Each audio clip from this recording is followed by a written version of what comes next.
Kakatapos lang niyang bumalik mula sa serbisyo militar. Matagal nang naghihintay ang kasintahan niya para makita siya. Pero oo, tama ang prioridad nitong lalaking ito. Halos hindi man lang siya tumingin sa kanya at diretso lang sa kanyang kwarto, dahil naghihintay sa kanya doon ang kanyang bagong gaming capsule.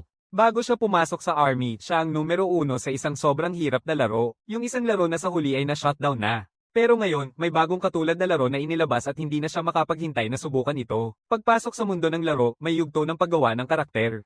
Kaya mabilis niyang pinili ang isang astig na hairstyle na may gitnang bahagi at isinumite ang kanyang pangalan bilang Kaiser. Susunod, siya ay inililipat sa apokaliptikong labanan bilang bahagi ng tutorial stage.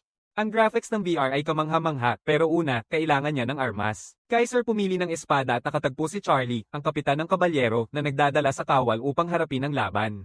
Maasim ang sitwasyon at natatakot si Charlie na kung hindi mapipigilan ng mga halimaw, darating ang pinakamalaking sakuna. Agad silang sinalubong ng mga pana at mga halimaw na mandirigma, ngunit bago matapos ng kabalyero ang kanyang pangungusap, pumasok si Kaiser at winasak ang bawat nilalang na nasa paningin. Kahit nabaguhan siya sa larong ito, pinapakita niya ang galing niya sa mga hina-face na kalaban para mapabalik sila sa gubat. Sa buong oras na ito, inisip niya na baka bumaba na ang kakayahan niya, pero pakiramdam niya ay mas magaan siya sa paa. Tinitigan siya ng kapitan ng kabalyero, binubuksan ang sistema ng pabor sa laro tulad ng dati. Masyadong nagtitiwala ang kapitan sa kanya na kahit magkasala pa ang ating binata sa puntong ito, hindi na niya ito papansinin, kaya tinawag siyang minamahal Max. Susunod, kailangang puksain ng isang madilim na salamangkero sa loob ng gate nang bigla namang dumami ang mga halimaw na pumasok sa loob ng kastilyo. Nais ni Charlie na panatilihin ang linya at sinabihan ng bayani na itigil ang tagatawag, pinagkakatiwalaan ang kinabukasan sa ating batang lalaki. Kahit si Kaiser ay nagulat na umaarangkada ang kabalyero na ito para labanan ng mga kalaban, samantalang dapat sana ay tutulungan kanyang talunin ang boss. Dapat magbago ang kanyang ugali batay sa kilos ng gumagamit, ngunit ang nakatago sa kabila ng pintong ito ay tunay na masama, sobra pa nga na pati ang sistema ay nagbababala sa kanya. Kaiser agad na nararamdaman na ito ay isang nakatagong bahagi, isang sadyang nakatagong mekanismo na nangangailangan ng biglaang kondisyon upang matugunan. Sa kabila ng panganib, nasa sabik siyang harapin ang nasa unahan, kaya bumukas ang pinto, ngunit sa halip na isang madilim na salamangkero, isang dambuhalang nilalang ang naghihintay sa harap niya. Isang halimaw na nakatali sa mga kadena, pinapalibutan ng pulang kardinal na aura, ang demonyong dragon na may bakal na dugo ay nakatagpo ng susunod nitong biktima, habang natatakot si Kaiser na makikipaglaban siya sa isang legendary na boss agad sa simula. Ang bagong larong ito ay humiram ng ilang bagay mula sa dating Demlock. Isa sa mga inspirasyon ay ang sistema na bumubuo sa ranggo mula sa normal, bihira, kabayanihan, at alamat na kilala bilang tier system. Ang tier system ay nalalapat din sa bawat boss monster sa bawat antas at ang pinakamasarap sa kanila ay ang mga natatanging monster na may sariling pangalan na nakatalaga sa kanila. At gaya ng inaasahan ninyo, itong halimaw na may nakakatakot na mukha ay isa sa mga dragon, isang boss na may tamang pangalan. Nagsasama ito ng napakalakas na puwersa at sumisigaw ng isang sobrang lakas na presyon. Ang napakalaking pressure na ito ay nagpapahinto sa manlalaro dahilan upang maglabas ang sistema ng ilang iba't ibang screen na nagpapaalam sa kanya tungkol sa uri ng dragon at pati na rin sa pagbawas ng kanyang pisikal na kakayahan. Lahat ng galaw ay bumaba ng 20 hanggang 25% at sa puntong ito, nagtatanong lang ang batang ito kung ano ba talaga ang ininom ng mga developer ng laro nang ilagay nila ang bagay na ito sa laro. Ang tanging maganda sa sobrang dambuhalang buwaya na ito ay isa itong kontroladong boss monster.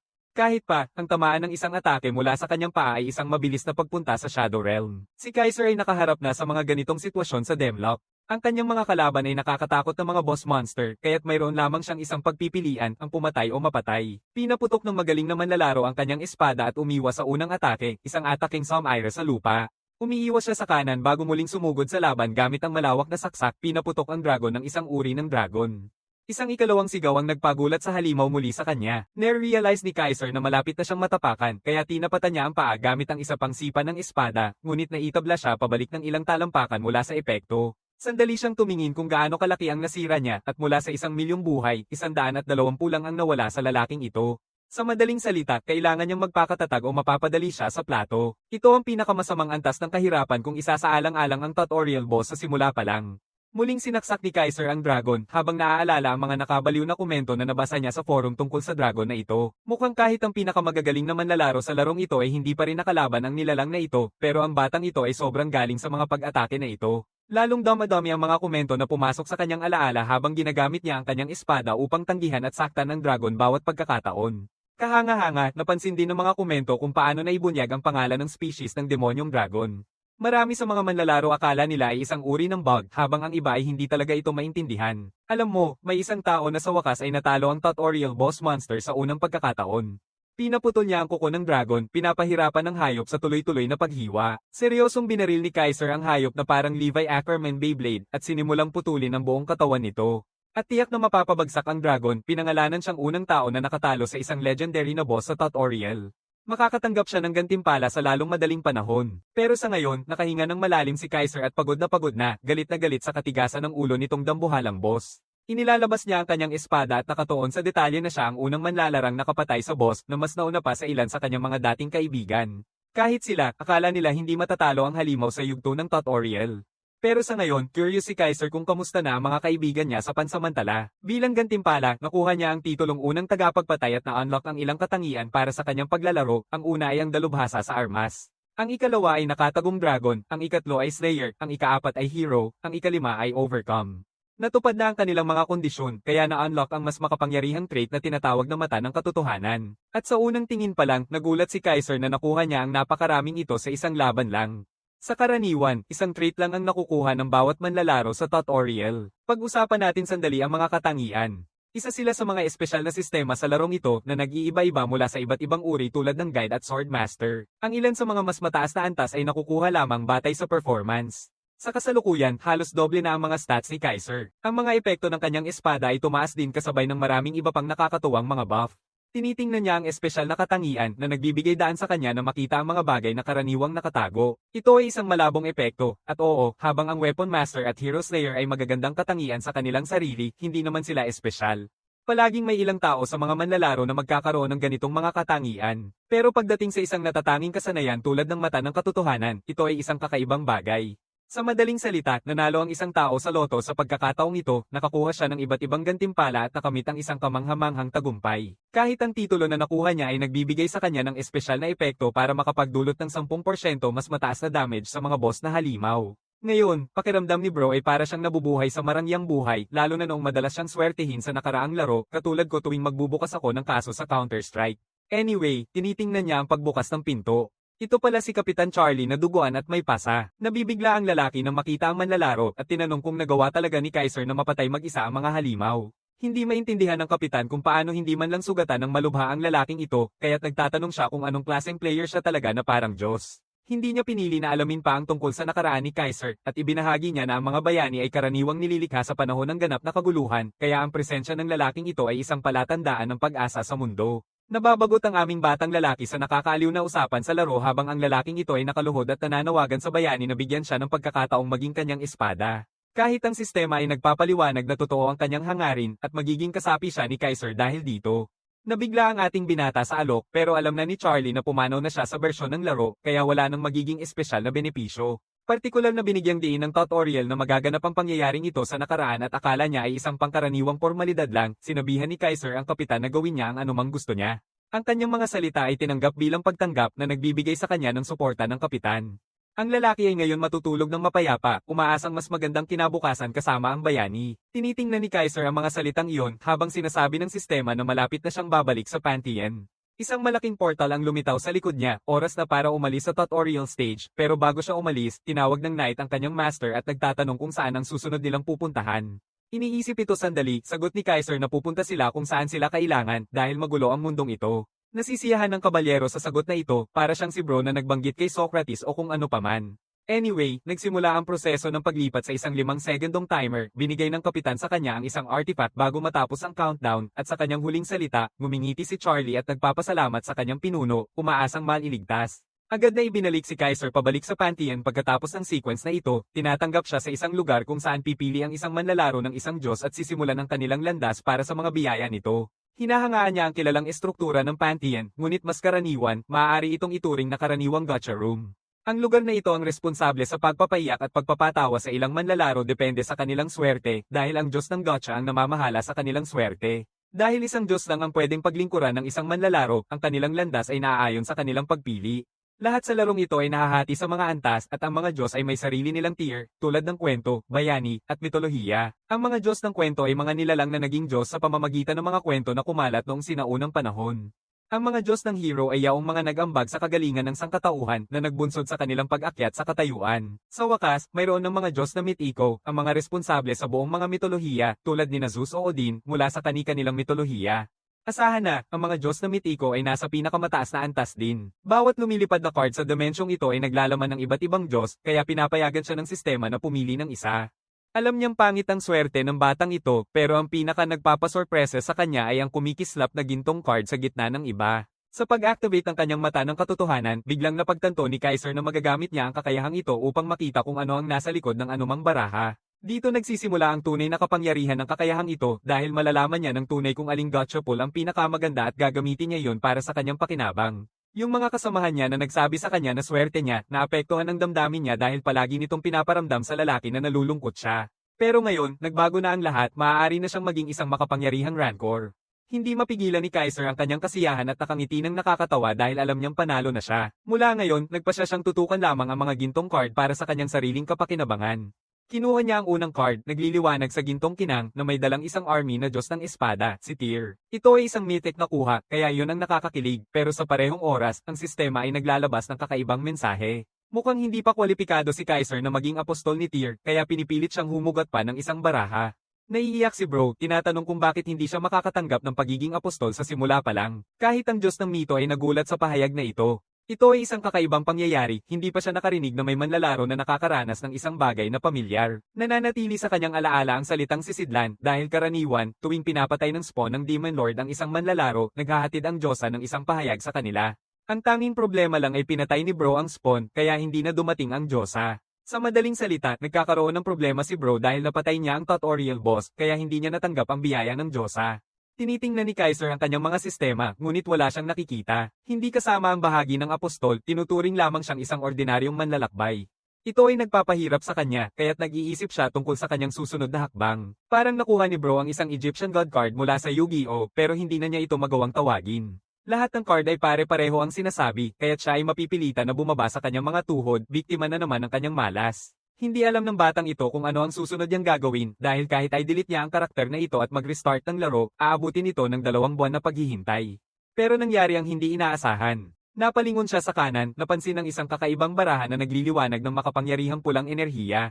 Ito ay isang natatanging baraha sa kanyang kakanyahan dahil hindi pa niya ito naririnig kailanman. Matapos piliin ang nakatagong baraha, inilalabas niya ang nakalimutang huling adventurer, si Casher, na nakakatugon sa mga kwalifikasyon upang maging apostol ng lalaking ito. Ang mundo ni Kaiser ay nagliliwanag ng pula dahil alam niyang espesyal ang sitwasyong ito, isang nakatagong piraso na walang nakakaalam. Matapos makumpirma, idinadagdag ng sistema ang kanyang klase bilang huling adventurer sa kanyang talaan, pinapayagan siyang makatulong mula sa huling mandirigma ng sangkatauhan, sumabog ang pulang enerhiya na paikot-ikot sa kanyang katawan, na nagbubukas ng isang natatanging kakayahan na gamitin ang mga kasanayan kahit anong klase pa ito, na sobrang lakas. Kahit alisin ang pagkakaiba sa klase, ngayon ay pwedeng mag-spam ang ating batang lalaki ng kahit ano mula sa kahit anong klase, kaya niyang kunin lahat ng mahalagang kasanayan na kailangan niya para bumuo ng isang espesyal na skill tree. Salamat sa mata ng katotohanan, kaya niyang malaman kung anong uri ng mga kasanayan ang makukuha niya, at ang pagsasama nito sa katangian ng guro ng sandata ay lalong magpapalakas sa kanya. Salamat dito, magiging isang makapangyarihang master ang lalaking ito, ang jack of all trades na walang kahinaan. Sa pagtapos ng proseso ng pag-unlad, plano ng sistema na ay teleport siya sa Avtartal sa 5 segundo. Masaya si Kaiser at sa wakas ay may dahilan na para seryosohin ang laro, ngumiti siya habang muling nag-alab ang kanyang pangarap bilang isang Rancor. Sa Avtartal, nararating natin ang lungsod ng simula, Ard. Nagluluksa ang mga manlalaro dahil sa hindi magandang gotcha, pero ayos lang ang iba dahil hindi lang ang mga klase sa laban ang meron sa larong ito. Ang paligid ay puno ng iba't ibang manlalaro, ngunit sa gitna nito, naroon din ang mga scout, ang mga lalaking nakasuot ng mga sexy nilang suit. Sa totoo lang, naghahanap sila ng mga talented na miyembro para sa sarili nilang guilds, pero sa totoo lang, itinuturing silang nakakainis. Isa sa mga scout ay nainis at gusto nang maabot ang kota niya sa pagkuha ng mga miyembro, o kaya papaluan siya ng boss niya, pero nakakatuwa, nakakita sila ng isang lalaking maaaring magustuhan. Sa isang tingin, akala nila na baliw na ang bata at wala nang silbi pa ang pagkuha sa kanya. Habang nilalakad nila siya, talaga namang hinahangaan ng batang ito ang bagong gamit na kanyang na-equip, ang kwintas ng dugo at kasunduan. Isa itong hero grade na gamit na may iba't ibang opsyon na pwedeng gamitin. Muling nararamdaman ng lalaking ito na parang binabaha siya ng swerte, sobrang ganda ng pakiramdam. Biglang lumitaw ang isang notification, ito ay isang misyon na linisin ng mga goblin, ang unang misyon na kailangang harapin niya bilang isang manlalaro, pero hindi lang siya, lahat ay tinatawag ding talunin ang 40 goblin bilang isang hunt na misyon. Lahat ay sabik na sabik habang si Hunter Dante na may bigete ay iniwan ng trabaho sa mga manlalaro para pumatay ng mga goblin para sa kanya. Agad, ang unang instinct ng mga manlalarong ito ay tumawag ng mga kasamahan para bumuo ng mga grupo. Napansin ni Kaiser ang detalye na ito, may isang grupo pa nga na lumapit sa kanya, nagpapahayag ng kanilang hanggaring mag-grind hanggang level 12. May isang archer at isang mage, at mukhang chill lang sila sa kanilang itsura. Karaniwan, mas madali ang panghuhuli kapag may kasamang grupo. Ang anumang dagdag na karanasan ay nakakatulong din, kaya't mahalaga ang pagtutulungan sa larong ito. Sa ganitong pananaw, pumayag si Kaiser na sumama sa kanila at nabuo ang Shield Best Party sa ilalim ng pangalan ng leader. Isa sa mga manlalaro ang nagtatanong kung fan siya ni Kaiser dahil ginamit niya ang pangalan nito, yung dating rank 1 sa Demrock noong mga panahong nakaraan. Akala nila isa siyang malaking tagahanga ng ranker dahil ginamit niya ang pangalan niya, hindi nila alam na tunay na siya ang totoong kalaban. Parang tanungin si Michael Jackson kung siya si Michael Jackson. Anyway, ang grupo ay sabik ng magmadali at mag-level 12 kahit ang ating binata ay masaya nang gawin ang lahat. Sisi lang tayo sa kanilang misyon kung saan pinapalo ni Shield Best ang isang goblin para pasukin ang atake at pagkatapos ng unang matagumpay na tama, sinabihan niya ang iba na atakihin din. Inilalabas ng archer at mage ang kanilang mga projectile, dumadaan sa tabi ng kanilang kaibigan at agad na pinapatay ang berdeng goblin. Nang mapatay ang unang nilalang, natakot na ang iba, pero kahit ganun, nagpatuloy pa rin silang sumugod na parang mga tanga. Pinipilit nilang sirain ang depensa ni Shield Best habang nag-aalala ang mga kaibigan niya sa pagtanggap niya ng mabibigat na tama. Pinipilit ng leader ng koponan na agad nilang atakihin ang mga goblin habang nakikipagbakbakan siya, pero may isang pangunahing problema, pareho silang naka-cooldown mode. Dahil abala sila, pumasok ang ating binata sa laban mula sa itaas. Sa eksaktong sandaling iyon, isang malawak na sipa ang ginawa niya, winawasak ang goblin sa isang suntok lang. Ang kanyang liksi ay sobrang galing na kahit ang iba ay nabigla. Pinipirmi ni Kaiser ang kanyang mga paa sa lupa bago muling sumugod sa grupo tulad ng isang missile. Mabilis niyang nilipad ang ilang goblin, pumatay ng sabay-sabay habang nakakuha ng papuri mula sa kanyang mga kasama. Kahit ang leader ng koponan ay napipilitan ding huminto sandali at pasalamatan siya sa kanyang kamanghamanghang pagganap, naniniwala silang malalampasan nila agad ang misyon. May isang maliit na problema sa unahan, isang buong grupo ng mga goblin ang dumating. Nagtatawanan ng mga maliit na berde at kalbo na gogo at naghihintay ng pagkakataong umatake habang hinihikayat sila ng team leader na umatras at magbalik sundo. Maliban na lang na hindi alam ng batang ito ang ibig sabihin yun dahil handa siyang harapin ang lahat ng panganib kaya siya ay sumugod. Nasisiyahan ng mga duwende, naniniwalang makakakuha sila ng libreng biktima habang ang lalaking ito ay sumugod sa itaas, nakatitig sa kanila na parang inkarnasyon ng isang diablo. Sa una ay tila tahimik, ngunit biglang sumabog ang isang literal na pagsabog mula sa resulta ng labanan. Binalik tayo sa usapan na minsang ibinahagi ni Kaiser sa kanyang matandang kaibigan na nagtatanong kung bakit palagi siyang sumasalubong sa pinakamahirap na laban. Hindi naiintindihan ng batang ito ang kahulugan ng pagiging mapanganib habang ipinaliwanag ng kanyang mga kaibigan na palagi siyang nauuna upang harapin ang anumang laban sa boss o malalakas na halimaw. Ang nangungunang rango ay tumugon lang na natatalo niya pa rin ang bawat banta, hindi pinapansin ang panganib nito. Ang pagiging padalos dolos ay isang konseptong hindi alam ng lalaking ito dahil kahit na para sa iba ay mapanganib ito, pinipigilan ni Kaiser na mawala ng loob sa harap ng ganitong panganib. Alam mo, ang taong ito hindi nasa panganib, siya ang panganib at hindi niya ito ikinukubli para ipaalam sa'yo. Lagi siyang nakikipaglaban ng maingat, alam na sa bawat laban, panalo siya. Ang pagsabog kanina ay nangyari dahil sa isang kasanayan na tinatawag na smash na ginamit niya. Nagbibigay si Kaiser ng kritikal na mga tama sa mga berdeng goblin at hindi sa Spider-Mankind. Sa tanging isang nakakatakot na Dark Goblin na lang ang natitira, bumalik si Kaiser para tutukan ng pangunahing banta, alam niyang mas mainam na unahin munang puksain ang mga kalaban sa malayo. Sa kanyang pagbagsak, pinutol niya ang ilang armado na mandirigma sa daan. Inilalabas ng Dark Goblin ang kanyang nakal-alasong proyekto upang pabagalin siya, ngunit agad na pinapagana ng lalaking ito ang kanyang katangian na overcome upang mapagtagumpayan ang kanyang mga hangganan. Pinapalakas nito ang kanyang mga pakiramdam, kaya't nipapasa niya ng maayos ang pagtutok na nagdudulot ng pagkabigla sa Goblin gamit ang kanyang reflex. At saka, agad niyang tinatapos ang buhay nito bago humarap sa isa pang Goblin at harapin din ito. Binabalanse ni Kaiser ang tama at matatag na naghahatid ng magandang saksak, pinapatay ang halimaw. Nag-activate ang epekto ng katangian na Weapon Master na nagpapahintulot sa kanya na gamitin ang kasanayang tinatawag na Exploit Weakness. Masaya ang ating binata sa kanyang pag-unlad, kinuha ang maikling taybak at itinapon ito sa mata ng duwende, nagtamo ng kritikal na suntok. Ang mga duwende sa paligid ay nagsusuntukan na sa kanya. Isa sa kanila ang umatake sa kanya gamit ang bat. Pinalo ni Kaiser ito palayo, kaya nagkaroon siya ng pagkakataon na magamit din ang espesyal na kakayahan ng armas. Kinuha ang parehong bat, pinapagana ng lalaking ito ang mode ng magulang na asyano sa kanyang mga kalaban. Una, itinatapon niya ang taybak sa lalamunan ng halimaw bago siya sumuntok sa mukha nito gamit ang bat, pinapantay ito sa face. Tumataas ang kasanayan ng kanyang armas habang nagpapatuloy, pataas ang antas nito. Sa ngayon, maayos ang takbo ng mga pangyayari para sa kanila. Gusto niyang matuto ng mga kasanayan ng walang limitasyon pero hindi niya akalain na maaari niya rin itong gamitin agad sa laban. Kahit pagod na siya, masaya pa rin siyang narating ang antas na ito. Pero habang siya ay nasa sabik, ang mga nanonood sa kanya ay nagtatanong-tanong talaga sa kanilang mga mata. Hindi may paliwanag ng leader ng koponan kung paano nagawa ng isang manlalaro ang isang bagay na kahit ang isang bihasang grupo ay hindi kayang gawin laban sa isang pangkat ng mga goblin. Ang lalaking ito ay nasa ibang antas sa pagtanggap ng banta tulad niyan at nagsisimula ng maging malinaw ang pangalang Kaiser. Shieldbest talaga namang nagtataka kung siya nga ba ang lalaking iyon mula sa nakaraan, ngunit ayaw niyang tanggapin ang nakakatawang katotohanan iyon. Matapos ang lahat, ang parehong henyo na ranker ay nawala sa mundo ng 2 taon. Hindi pwedeng siya pa rin ang lumitaw sa kanyang pagtitipon, di ba? Iyan ang palagay niya. Pero nagtatanong tuloy, sino ba talaga itong taong ito sa simula pa lang? Sa ngayon, para siyang Yandir, sobrang obsessed sa kanyang ranking sa hinaharap, iniisip ni Shieldbest na talagang baliw na ang lalaking ito. Sa pagbawi ng kanyang isipan, nakikita ni Kaiser ang unti-unting nawawalang bangkay at napagtanto na mawawala ang both dagger at bat dahil bahagi sila ng kalaban. Sa kabila nito, nakagawa siya ng maraming bagay sa paglabag sa mga limitasyon ng armas, kaya't masaya siya. Binubuksan niya ang window ng estado, tinitingnan ng kanyang antas at mga estadistika. Sa isang solo na paghuhuli, tumaas siya ng 3 antas na sapat na.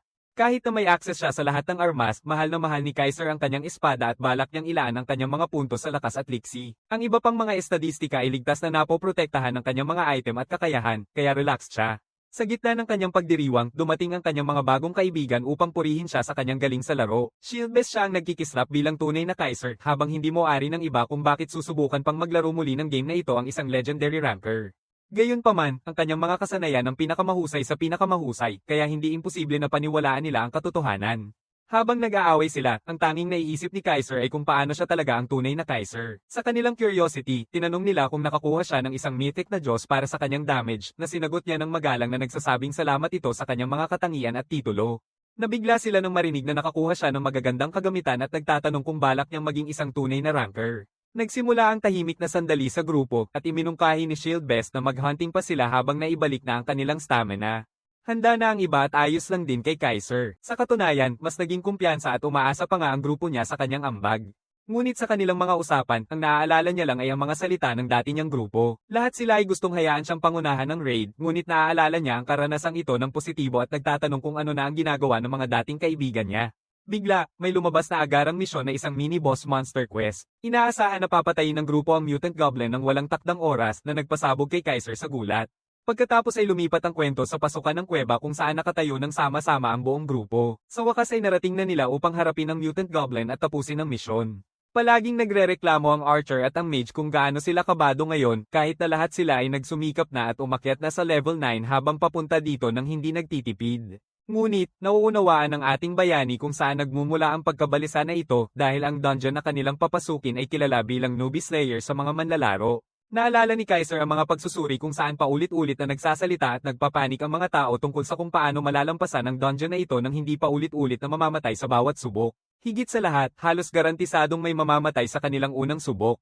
Dahil dito, nakakuha ang dungeon ng ilang palayaw kabilang na ang libingan ni Arda sa mga manlalaro. Habang pumasok na ang grupo, patuloy na iniisip ni Kaiser ang sobrang hirap ng lugar na ito at kung gaano ito nangangailangan ng tiyak na mga pattern ng pagtutulungan kung nais nitong malagpasan ng maayos. Habang lumalalim ang grupo, patuloy nilang sinasabi na dapat ipagbawal na ang ganitong lugar at alisin sa laro. Matapos marinig ang lahat ng negatibong komento na ito, sinubukan ni Shieldbest na bigyang inspirasyon ang kanyang koponan sa pamamagitan ng pagpapaalala na wala silang ibang pagpipilian kundi talunin ang dungeon na ito kung nais nilang makakuha ng ticket para makalahok sa mas mataas na antas ng raid. Tulad ng mga kumpanya na mas gusto ang may karanasang intern kaysa sa mga baguhan, ganito rin ang prinsipyo ng mga guild sa larong ito at dahil dito, ang paglilinis sa dungeon na ito ay nagiging obligasyon kung nais nilang magkaroon ng tunay na pagkakataon na makasali sa isang maayos na guild o grupo. Pati ang laro ay may mahigpit na mga patakaran para siguraduhin walang makakalusot sa panlilinlang at ang progreso ng bawat manlalaro ay nakatala sa isang kakaibang aklat ng mga pakikipagsapalaran, kaya walang sino man ang pwedeng magsinungaling na nalagpasan ang dungeon nang hindi talaga ito nagagawa. Naiintindihan ni Kaiser na sa ngayon ay kailangang masigurong malalagpasan niya ang dungeon na ito kung nais niyang magkaroon ng pagkakataong makasali sa raid ng boss sa susunod na lungsod. Ang boss sa loob ng dungeon na ito ay si Ard at kahit posible na magpatuloy nang hindi siya natalo dito, ang boss sa susunod na lungsod ay hindi papayag na magpatuloy ang sinuman maliban kung mapapatay siya. Dahil dyan, alam ni Kaiser na kailangan niyang patunayan na kaya niyang makasali sa isang tunay na guild. Malapit nang marating ng grupo ang pinto at sa likod nito naghihintay ang kilalang Ard. Malinaw na ipinapakita ng panel ng laro na hindi hihigit sa 4 na tao ang pwedeng pumasok at lahat sila ay kailangang nasa antas na 10 pababa na tugma sa kanilang koponan.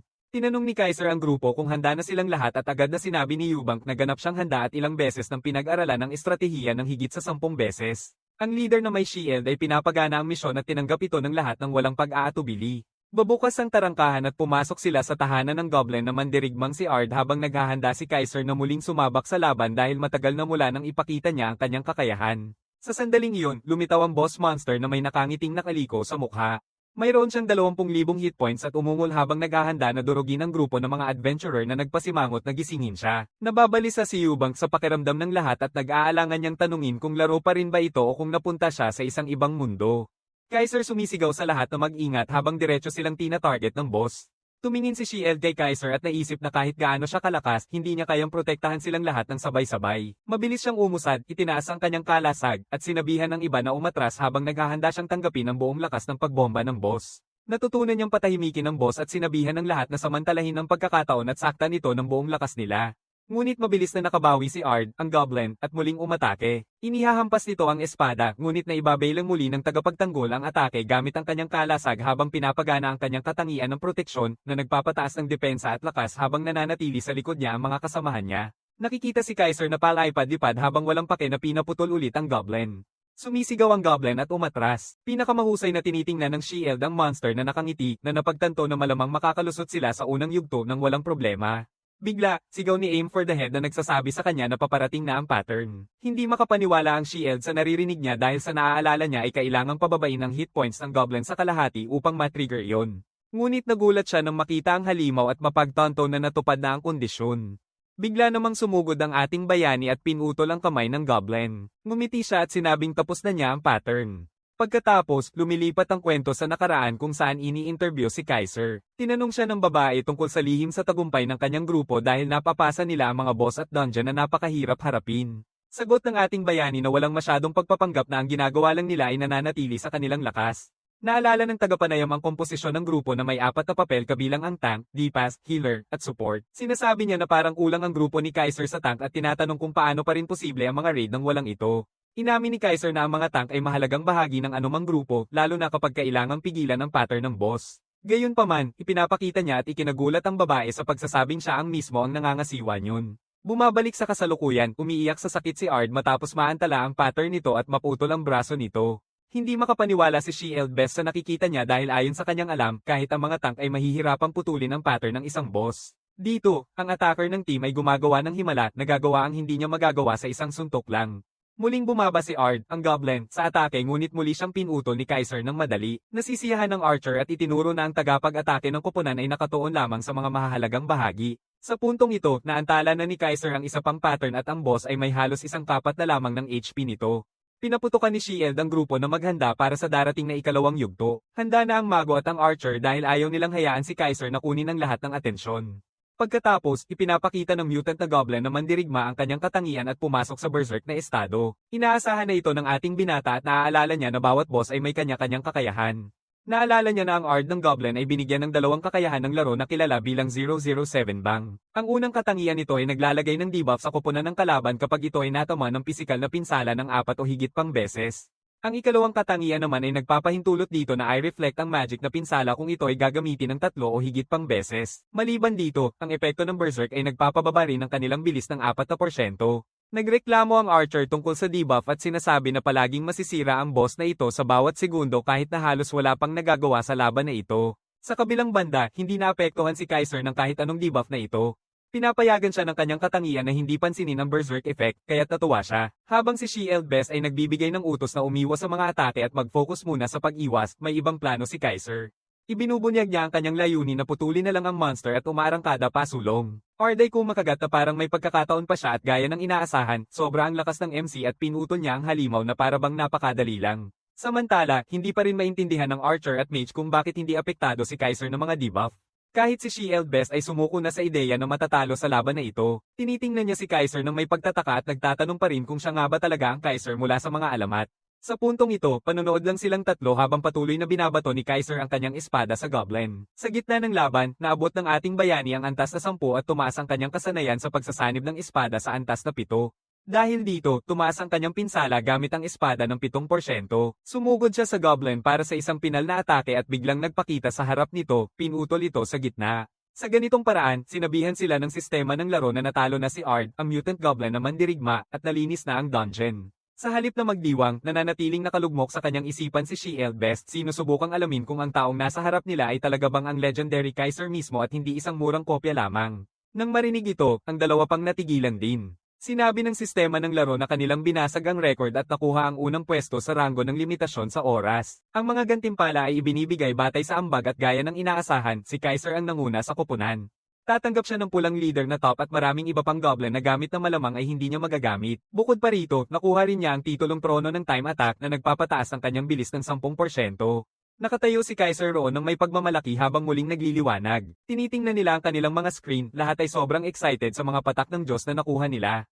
Nagsisimula ang Archer at Mage na purihin ang ating bayani pero simpleng ngumingiti lang siya bilang sagot. Shield, nauna nang nagsalita na may hiya sa mukha, tinatanong siya na tingnan ang pangalan sa listahan ng rango. Dahil siya ang leader ng tank, nakikita ang kanyang pangalan sa screen. Humingi siya ng tawad sa hindi pag-iisip na palitan ng pangalan bago pumasok sa dungeon. Napansin ni Kaiser at naisip na ang pagkakaroon ng pangalan sa rango, lalo na ang unang pwesto, ay isang malaking bagay talaga. May pagkakataon pang mapasama sa top 10 guilds dahil sa ganitong tagumpay.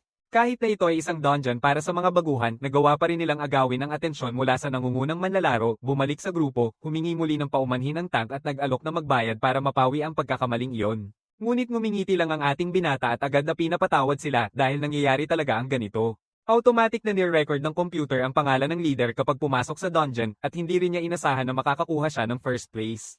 Sa loob, natutuwa siya dahil maaaring maging mahirap ang maging nasa spotlight. Sa huli, ang pinakamahalagang bagay dito ay ang gantimpala, ang set ng mandirigma. Kahit na nag-iiba ang grado, isa ito sa mga pinakamahusay na gamit na maaari mong makuha dito. Dahil nakuha niya talaga ang mga piraso mula sa bawat antas, iniisip ng ating bayani na walang paraan na masisira ng pangalan sa rango ang kanyang mod. Nakikita ang pinaliwang ngiti sa mukha ni Kaiser, tinatanong ng tank kung ayos lang talaga ito. Tinutulungan lang niya sila na mag-relax, sinabing magpahinga muna. Pagkatapos, nagsimula silang magpanggap na magalang sa kanya dahil sa kabutihang loob niya hanggang sa ideklara ng sistema na malapit nang isara ang dungeon. Shieldbest sinabi sa kanyang kasamang Archer na noong una ay inakala niyang sobra-sobra ang mga balita tungkol kay Kaiser. Pero ngayon, lubos na niyang naiintindihan kung anong klaseng dakilang tao talaga siya. Napansin ng batang lalaki na nakatayo pa rin ang grupo doon at tinanong kung gusto nilang manatili sa dungeon. Napatigil sila sa kanilang mga iniisip at agad na tumakbo papunta sa portal. Pagbalik nila sa nayon, nagtungo sila sa alchemist sa likod na eskinita. Pumasok ang grupo sa tindahan, ngunit nagulat sila sa kakaibang itsura nito mula sa loob. Napansin ni Kaiser ang nakaputing tao na nakatayo sa likod ng counter at naisip na ito ay tumatawag sa alchemist.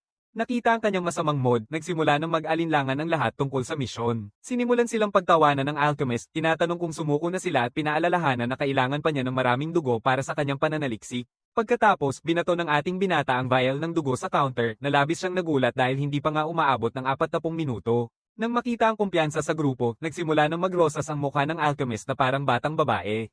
Ipinapalam ng sistema kay Kaiser na nakatanggap siya ng ilang ginto at isang pilak na singsing na gawa ng lalaking iyon. Dahil dyan, natapos ang misyon at maaari na nilang lahat na pumunta sa pangunahing kontinente. Nagsimula ang lahat na magdiwang ng sobra para bang nanalo sila sa loto o kung ano paman. Pagkatapos, lumitaw ang isang bagong abiso sa screen na nakatanggap din si Kaiser ng isang espesyal na regalo mula kay Kolda.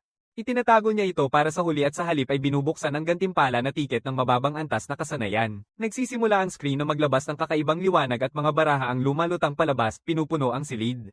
Gamit ang kanyang Eye of Truth, napagtanto niya na karamihan sa mga baraha ay pangkaraniwan lang talaga. Pagkatapos ay tiningnan niya ang kakayahan na Charging Slash, ang pareho niyang ginamit nung nasa Demrock siya. Naalala ni Kaiser na ang tiket na loterya ay nagbibigay ng isang kakayahan mula karaniwan hanggang sa legendary. Bigla na lamang, may lumabas na mensahe na magsasara ang sistema sa ilang segundo. Nagulat ng husto ang ating bayani. Nakalimutan niya ang limitasyon sa oras na nagpipigil sa gumagamit na maadik sa laro o magutom hanggang sa mamatay. Hindi makapaniwala si Kaiser na lumipas na ang 10 oras. Tinitingnan niya ang mga baraha, mabilis niyang inaayos ang mga ito habang nagsisimula ang countdown ng sistema. Sa pagpisil niya sa screen, pinipilit ng sistema na isara ang laro. Sa totoong buhay, sandali siyang humihinga para may proseso ang nangyari, saka siya nagsimulang sumigaw sa inis na para bang may tumama sa kanya sa pagitan ng mga binti. Kinabukasan, nakalma siya matapos makapagpahinga at nagpa siya muling pumasok sa makina. Pagpasok niya online, ang unang ginawa niya ay buksan ang sistema na naaalala na nakakita siya ng gintong liwanag.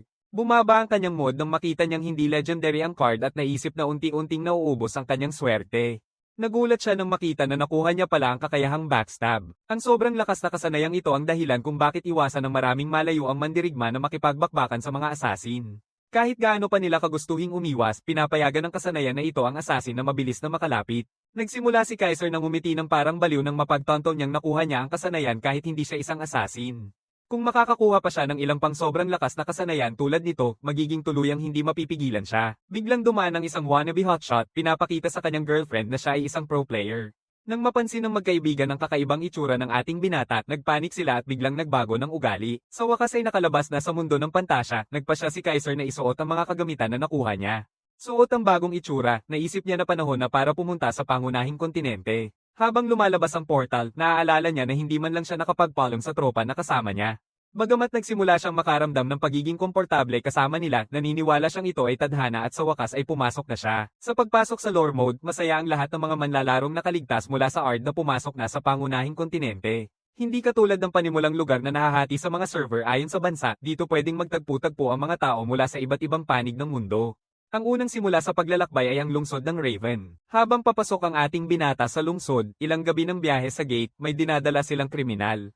Ipinapakita ng sistema na may mga bagong lugar at trabaho na bukas na, pero tapos na ang proteksyon niya bilang baguhan. Nakita ang mga mensahe ng pagtanggap na realize ni Kaiser na may dahilan kung bakit nangunguna ang laro na ito. Isang palakaibigan na Fatso NPC ang lumitaw at nag-alok sa kanya ng libreng beer mula sa bahay. May iba pang mga karakter din na lumalabas, nag-aalok sa kanya ng libreng mga bagay na nagdudulot sa kanya ng pag-iisip. Pagkatapos ay nagawang makaalis siya sa kanyang pag-iisip, sinasabi sa sarili na magagawa niya ang lahat ng ito mamaya. Inyangat ang mga braso, iniisip kung saan siya maghuhunting ngayon. Ilang sandali ang nakalipas, abala siya sa pagpatay ng mga monster sa labas ng lungsod. Ang set ng kawal ay nagbibigay sa kanya ng dagdag na pinsala laban sa mga goblin pati na rin ng mga sira-sirang power buff. Gamit ang kanyang kakayahang rushing slash, mabilis siyang dumaan sa mga monster, pinapakinabangan ng mga ito. Bukod dito, sa bawat monster na kanyang natalo, lalong lumalakas ang kanyang great sword. Ang armas ay sadyang napakalakas mula pa noong simula, pero ang patuloy nitong paglakas ay labis siyang ikinatuwa. Nang makita ang kanyang screen ng kakayahan, napagtanto niyang hindi rin kalayuan ang susunod na antas. Bigla niyang na-activate ang Eye of Truth at nakita niya ang isang taong nakatago sa gitna ng mga bushes. Nagsimula siyang manginig sa takot habang iniisip na nakakuha siya ng malaking panalo. Hindi na makapaghintay, nilapitan niya ng mabilis gamit ang kanyang kutsilyo, ngunit madali siyang na-block ni Kaiser. Sa wakas, natanggal ang disguise at tinitigan siya ng may nakakatakot na aura ang ating binata. Tumakbo palayo ang lalaki sa takot at sumigaw sa mga goons niya na umatake na. Biglang bumato ng mga pana ang isang archer kay Kaiser, ngunit tinablan lang ang mga ito na parang mga papel na bola. Isa pang lalaking may palakol ang umatake sa kanya, ngunit naperid ang kanyang atake na parang isang karaniwang tao lang. Pagkatapos, pinutol niya ang katawan ng kawal habang napagtanto ng dalawa na mali ang kanilang pinili. Agad na tumakbo ang duwag na mamamatay tao pero hindi siya nakalayo nang lumitaw si Kaiser sa harap niya, tinatanong kung nawala na ang magulang ng maliit na bata. Naalala ni Kaiser kung paano rin nagkaroon ng mga player killers sa nakaraang laro.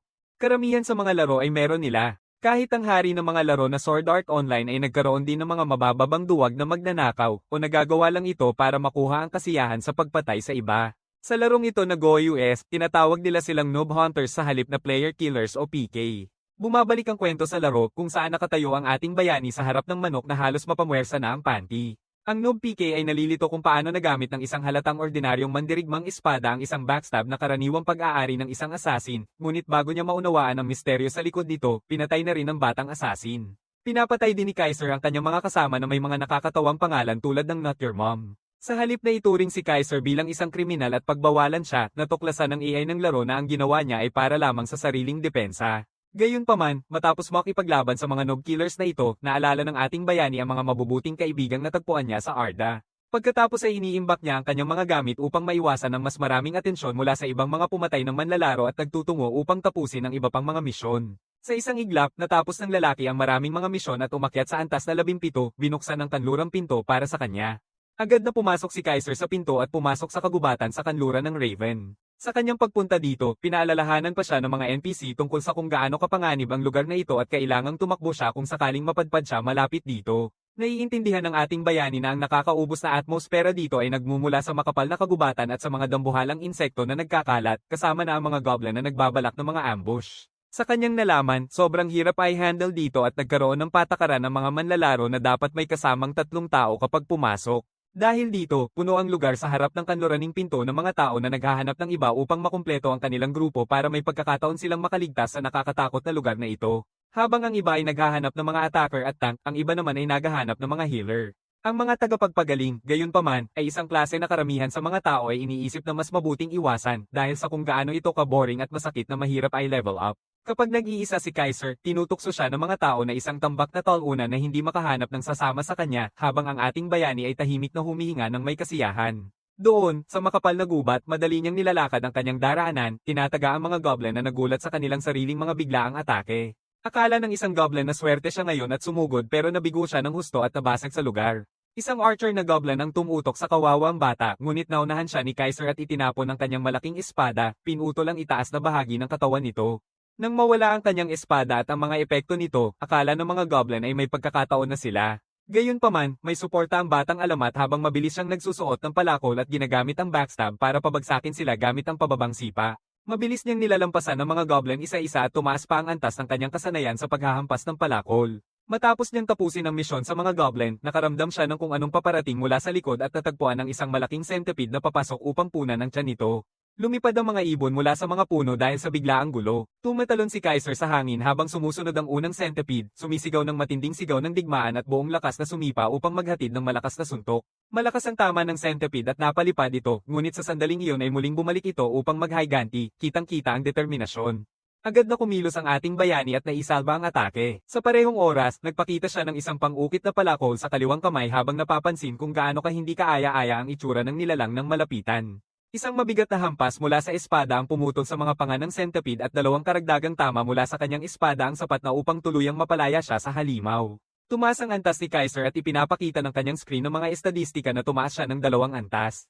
Nagsasalita siya sa sarili na hindi biro ang pag-angat ng antas, pero sa ngayon ay maayos naman ang takbo nito para sa kanya. Matapos malagpasan ang karamihan sa mga available na misyon, ang kanyang atensyon ay napunta sa isang karaniwang misyon sa mga misyon sa Kanluraning Pintuwa. Inutusan siyang hanapin at kunin ang nawalang pendant ng isang babae, kaya naghanda na siya dahil alam na niya ang lokasyon nito. Sa kanyang daan, sinalubong siya ng iba pang mga adventurer, lahat nakapila at naghihintay ng kanilang turn. Agad na nakikilala ni Kaiser ang isang puno bilang lugar kung saan dapat lumitaw ang pendant. Samantala, sa likod, nagrereklamo at nagbubuntong hininga ang mga tao tungkol sa haba ng pila at kung gaano katagal ang kanilang paghihintay. Sa mga bulong, naririnig niya ang usapan tungkol sa utos ng pagbitay sa mga nang-uuyam. Nag-aaway ang mga lalaki na marahil ay karapat-dapat ang mamamatay tao dahil sa kanyang pagiging pasista, at isa pa nga sa kanila ang nagsabi na ang lalaki ay kilala bilang Kaiser. Maraming alarma ang sumabog sa isipan ng ating bayani habang napapansin niyang may mali. Nagpapatuloy ang mga lalaki sa pag-uusap, sinasabing ginamit daw ng ating bayani ang backstabbing na hindi naman nila maintindihan ng lubusan. Sa tingin niya, walang sino man ang dapat maniwala sa ganitong kabali-baligtad na teorya, ngunit ang usapan ay sapat na upang mapanatili niyang nakatago muna ang kanyang pagkatao. Naiintindihan niya na ang isang mandirigmang gumagamit ng kasanayan ng mamamatay tao ay hindi karaniwan, at ang pagkakaroon ng 6 na katangian ay mas bihira pa. Hindi magpapahintulot ang mga guild na manatiling tahimik lang sila at susubukan nilang kunin siya sa sandaling malaman nila ang tungkol sa kanya. Gayunpaman, mayroon ding mga pasimuno na mas gugustuhin patayin ang ganitong bihirang talento, lalo na kung sila ay mga nangungunang kasapi ng guild mula sa Demrock.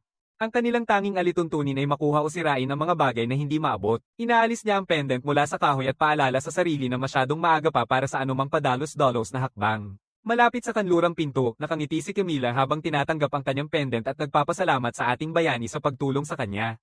Tumatanggap si Kaiser ng isang ginto, ilang puntos ng XP, at isang regalo mula kay Camila. Sa parehong oras, umakyat siya sa antas 20 at nakakuha ng tiket para sa pagkuha ng kasanayan bilang gantimpala. Binanggit ni Camila na ang pendant ang kanyang pinakamatinding yaman, ngunit handa siyang ibigay ito kay Kaiser bilang gantimpala. Pinapasalamatan siya ng ating bayani at sinabing huwag na niya itong mawala muli. Muling nagpapasalamat si Camila, at habang umingiti siya, na-activate ang Max Affinity ability ng ating bayani, dahilan upang biglang tumaas ang affinity ni Camila. Nakagulat ang biglaang pagtaas kahit kay Kaiser habang siya ay naglalakad, at naisip niya na siguro'y tumaas ito ng sobra dahil siya ay isang batang babae. Agad niyang naisip na harapin ang susunod na misyon nang hindi nag-aatubili. Kailangan niyang sakupin ang dungeon sa labas ng kanlurang pinto, at dahil ang gantimpala ay tiket na panalo, hindi niya talaga pwedeng palampasin ang pagkakataon. Sa parehong oras, naaalala niya na may 2 dungeon sa labas ng kanluraning pinto. Isa ay tahanan ng mga pinuno ng goblin at ang isa naman ay pugad ng mga langgam. Isinasaalang-alang ang kanyang mga stats bilang isang mandirigma, nagpasya siyang habulin ang mga goblin, ngunit pareho namang nangangailangan ng grupo upang masimulan ang misyon. Alam ng ating bayani na hindi pa niya maaaring ipakita ang kanyang tunay na kakayahan, kaya't dahan-dahan siyang lumalapit sa dungeon nang hindi mapapansin. Lahat ng mga adventurer ay nagkakagulo, desperadong naghahanap sa paligid para sa isang level 20 na mangkukulam na naiwang nakakalat. Samantala, ang mga kolektor ng kagamitan at tagapag-ayos ng armas ay nagdadagdag ng kanilang mga sigaw sa kaguluhan, kaya't ang buong lugar ay abala na parang isang masikip na palengke. Nabigla ang ating bayani nang makita ang mga manlalarang nakatuon sa paggawa na nagtipon sa dungeon, napapansin na ang mga magnanakaw at mga optimistang walang ulo ang unang tinanggihan. Sa parehong oras, parang mga langgam ang tao na umaaligid sa mga mangkukulam, nananawagan na sumali sila sa kanilang grupo. Naalala ng ating bayani na ang hierarchy sa laro ay nakabase sa kakayahan ng bawat karakter laban sa mga mob boss, kaya't halos Diyos-Diyosan ang mga mages sa dungeon na ito. Naisip din niya na halos walang silbi ang mga swordsmen dito, pero bigla na lang may tumawag sa kanya mula sa likuran. Lumingon siya at nakita ang isang manlalaro na nag-aanyaya sa kanya na sumama sa kanilang grupo kung nag-iisa pa siya. Tinitingnan ni Kaiser kung alam nilang isa lamang siyang mababang ranggong mandirigma at inaamin nilang alam na alam nila iyon. Sinasabi nilang nagre-raid lang sila sa dungeon para sa isang quest at kailangan lang nilang ng isang random na kasali. Nagsususpecha si ating bayani pero nagpasya siyang makisali na lang. Tinatanggap niya at ipinapadala sa kanya ng manlalaro ang imbitasyon sa pamamagitan ng screen ng sistema. Sa sandaling tinitigan lang ang kanilang mga stats, halata na sa kanya na alam na ng mga taong ito kung sino talaga siya. Bumalik sa ilang minuto ang nakalipas, nakita nila siyang nakatayo ng halata sa karamihan, marahil dahil sa makulay na pulang set ng armor ng mandirigmang iyon. Kadalasan, walang baguhan na naglalakad ng nakagear ng ganito, kaya nagkaroon si Bastard Sword ng isang nakakatakot na ideya na akma sa kanyang username. Diretso silang sumugod sa kuweba ng Goblin Chief na may mataas na antas, umaasa sa ilang sulo para bahagyang mapaliwanag ang madilim na mga tunnel. Nagsimula ang pagbagsak nang mapabagsak nila ang unang pulang Goblin Scout nang walang masyadong pagsisikap. Lumabas ang isang abiso mula sa sistema na nagsasabi na ngayon ay alam na ng pinuno ang kanilang presensya. Ang leader ng grupo at ang tank ay nagpapakitang macho, ipinapakita ang kanilang mataas na antas. Talagang na-impress ang ating binata sa kanilang maayos na pagtutulungan at malakas na output ng damage. Di nagtagal, nagpapadala ang pinuno ng Goblin ng mga karagdagang tauhan para harapin ang mga hindi inaasahang bisita. Bigla na lang, sumilip ang daang mga nakasilaw na pulang mata sa dilim at nanginginig ang mga pader habang papalapit ang isang karamihan. Biglang nagpakitang gilas ang grupo at tinanong si Kaiser kung gusto niyang harapin ang alon mismo. Nangakong papasok sila kung sakaling sumabli. Sinasabi ng batang mangkukulam na ito ay ang perpektong pagkakataon upang subukan ang kanilang pagkakaisa. Nangangakong sasagutin niya ito kung sakaling may problema siya. Nakikita ni Kaiser ang mga babala sa bawat sulok ngunit hindi siya takot na umatras. Sinalubong niya ng diretso ang hukbo ng mga goblin gamit ang isang malinis na saksak, hinahati ang mga pulang leeg na parang nag-insayo lang siya ng paghiwa. Nakumpirma ang hinala ng leader. Ang mga batikang instincts ni Kaiser sa laban ay nagsasabing veterano siya, ibig sabihin siya ang taong kanilang hinahanap. Sinasabi ng mapagpanggap na leader sa kanyang tank na suriin ang kakayahan ng bagong dating na tumugon naman ng mahinahon ng lalaki na tiyak na hindi sila pangalawa. Malinaw na may matalim na instinct si Kaiser sa pag-iwas at mabilis niyang natatarget ang mahahalagang puntos para sa isang mahusay na taglay ng espada.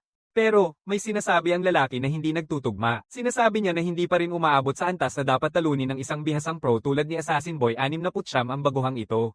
Mabilis si Kaiser para sa kanyang rango, oo, pero ang mga assassin ay ibang klase talaga. Sa lihim at lason sa kanilang kagamitan, isa ito sa pinakamalakas na klase sa PvP.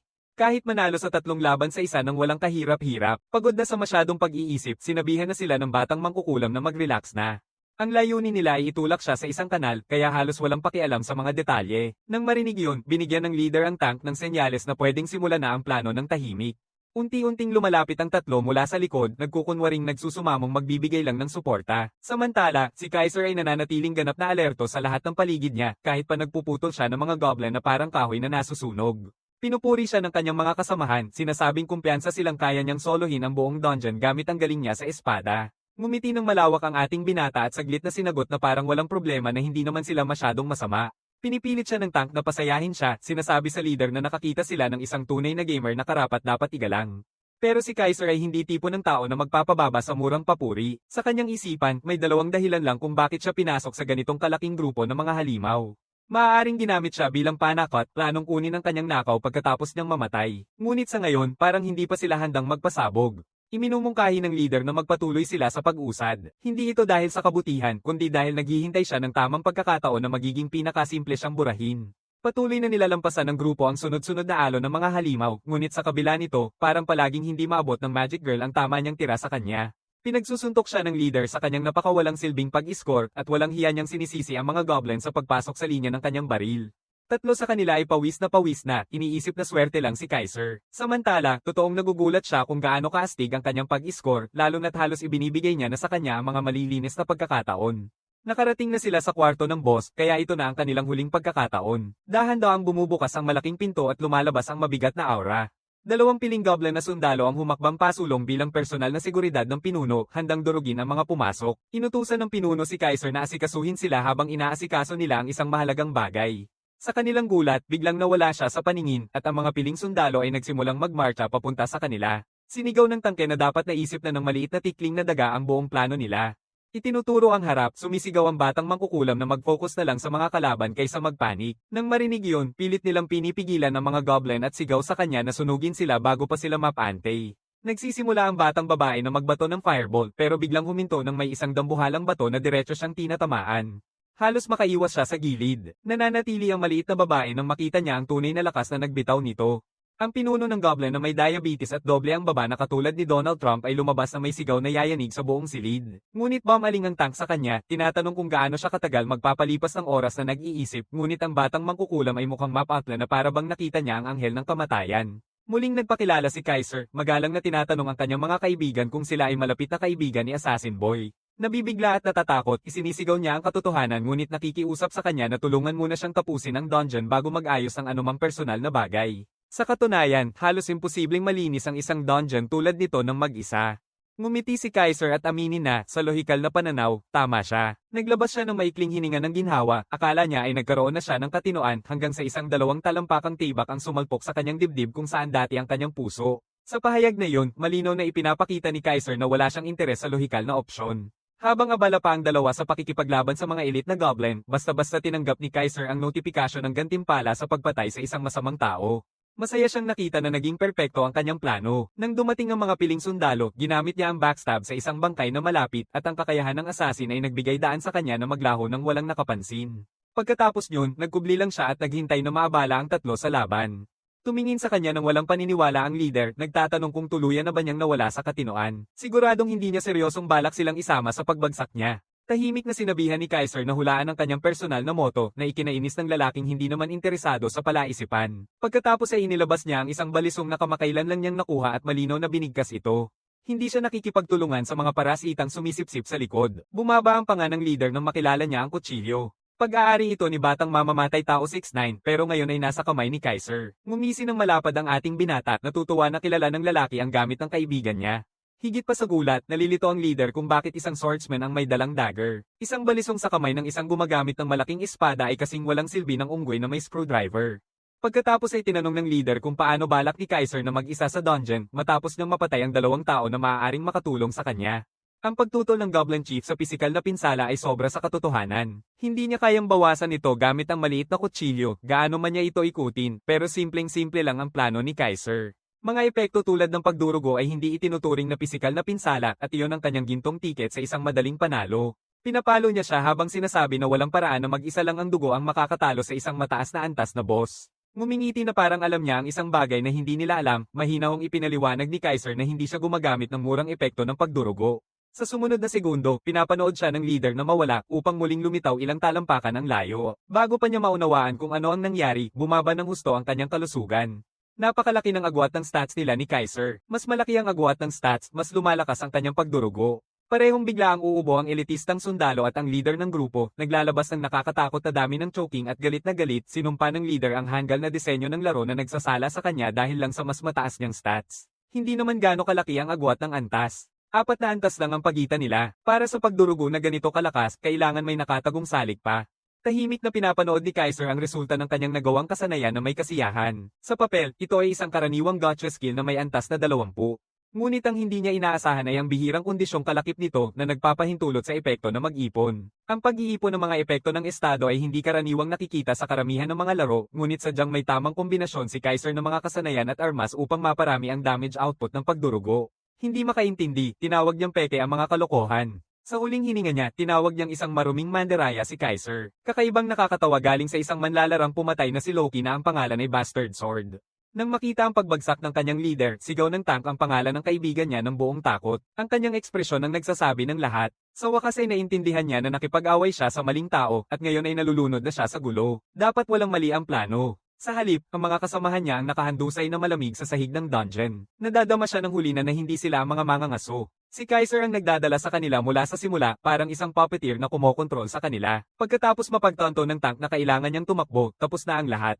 Bumagsak ang mga sandatang may matinding armor tulad ng sako ng patatas matapos ang isang malinis na hiwa mula sa kanyang tailback. Nanghihina siyang bumaba sa kanyang mga tuhod sa kabila ng pagdurugo, pero halos hindi siya makaligtas ng ilang segundo bago siya tuluyang pumanaw. Sa ganitong paraan, pinapatay ng ating batang lalaki ang mga mapanlinlang na manlalaro pati na rin ang mga elite na sundalo ng Goblin.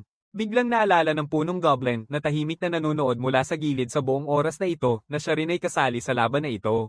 Nakikita ang pagbagsak ng kanyang mga pinakamatapat na gwardya, suminghap si Kaiser at naaalala na may galit na matabang na kailangang harapin pa. Dahil nandito na siya, naisip niyang maaari na rin siyang magpakasaya ng konti.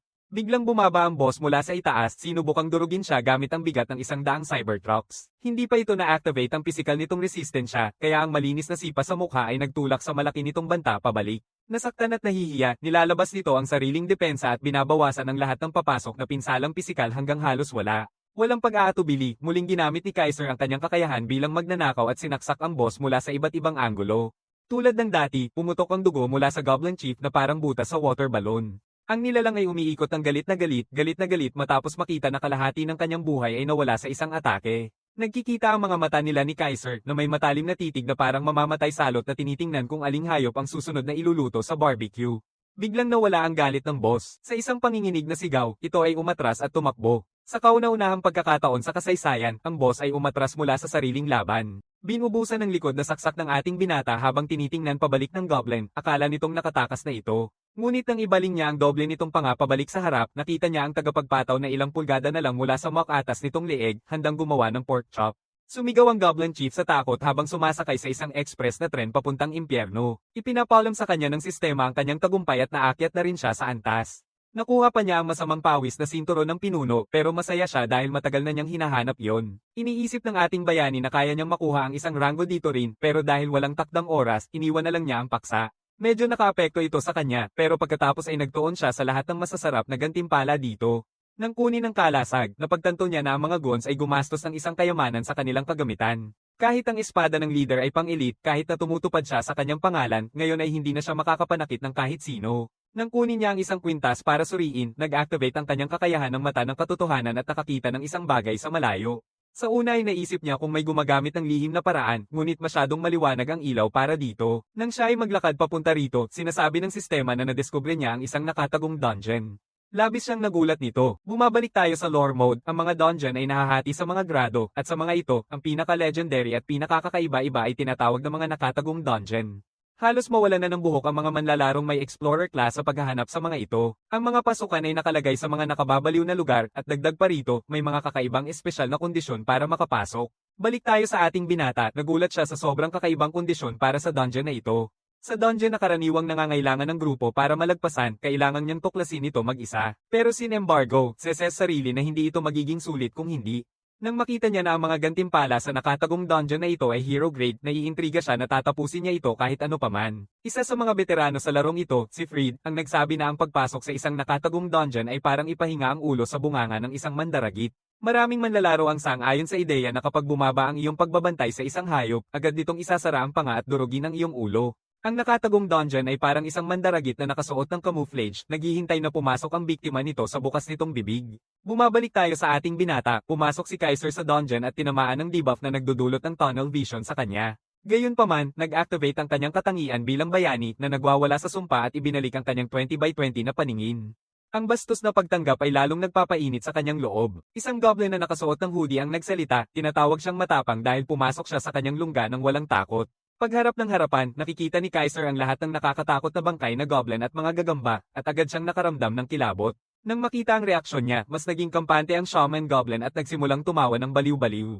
Ngunit, nagulat ang ating binata nang mapagtanto na siya ay isang kilalang boss. Kahit na ito ay isang mataas na antas na dungeon, ang isang kilalang boss ay napakalayo sa kanya. Naalala niya ang mga gantimpala na nakuha niya sa pagkatalo sa dragon at nagsimulang mangati sa pag-iisip kung ano ang makukuha niya ngayon. Pagkatapos, nagsimula ng magmonologo ang goblin, nagtatanong kung paano sa wakas natuklasan ng tao ang lugar na ito.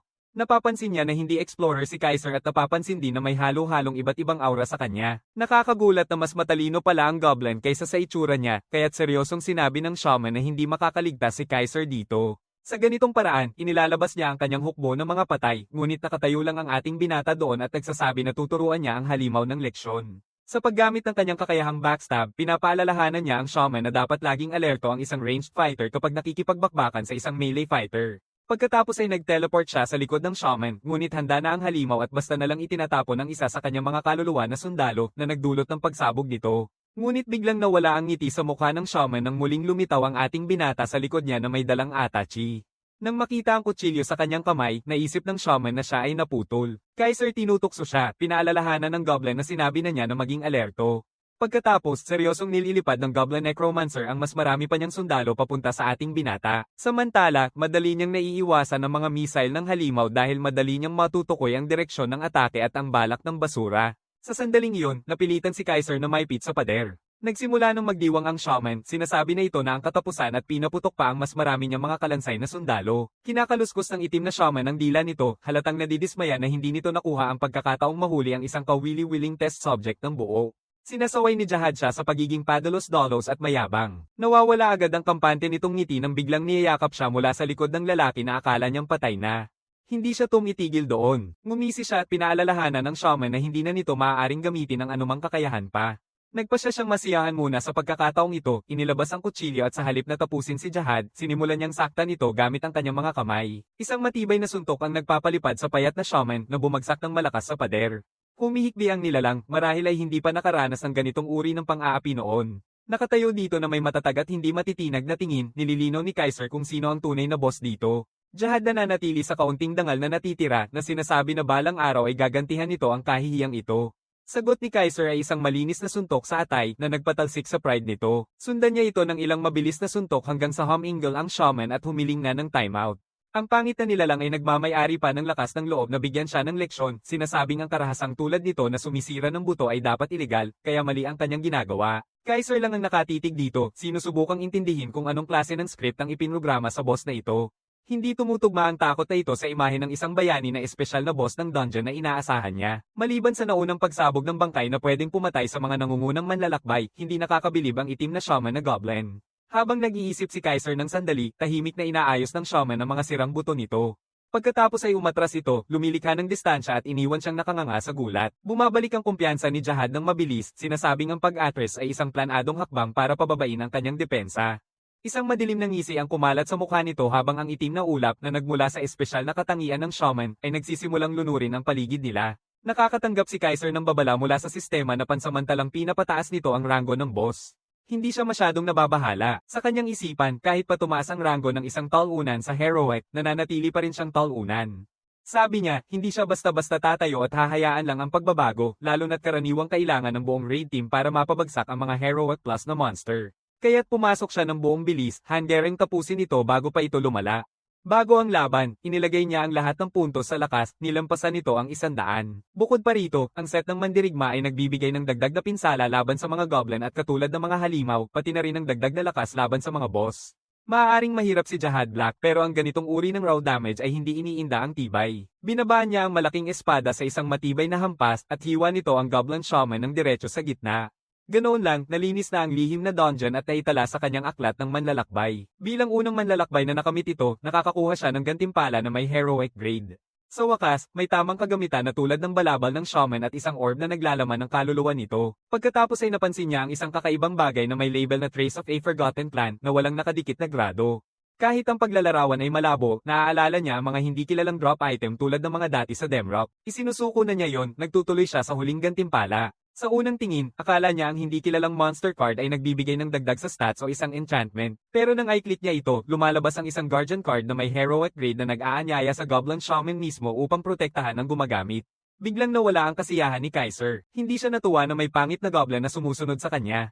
Mas gusto sana niya yung mas cool tulad ng mga dragon o tiger na bantay na ipinagyayabang ng dati niyang mga kasamahan. Gayunpaman, nagpasya siyang subukan ito sa halip na maghusga ng mabilis. Sa halip na Jahad Black ang Dark Shaman, ang lumalabas ay ang Jahad Black Pokemon Collector Edition. Nagtataka ang maliit na plush na bersyon habang nakatitig sa parehong tao na minsang tinangka nitong patayin pero ngayon ay nakatayo ng mas mataas si Kaiser sa ibabaw nito. Kaiser na papikit sa mukha sa maliit na clown na di umano ay kanyang tagapag-alaga.